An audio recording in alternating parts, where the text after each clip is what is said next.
member होती तो house authorise कले आमर vice president honourable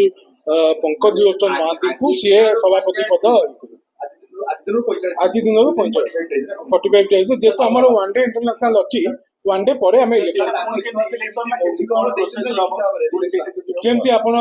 जयसा ICC chairman हेले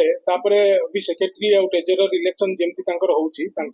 बीसीसीआई जहाँ नियम आमर कन्स्टिट्यूशन सेम तो सेम प्रोसीजर रे पुणी आमर ना आसो तार गोटे स्पेशल एजीएम डाकिकी पुणी इलेक्शन प्रोसेस टाक आ गोटे स्पेशल एजीएम रे आमे अप्रूव कर इलेक्शन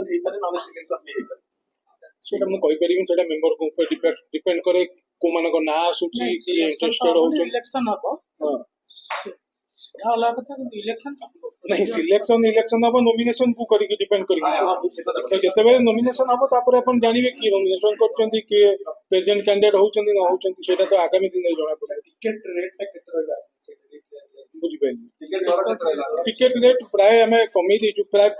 जति कि हमें ये रखितलु तो बहुत रेट 100-200 टंका सब गैलेरी कम कराई छी सेटा मु आपन को देई देबी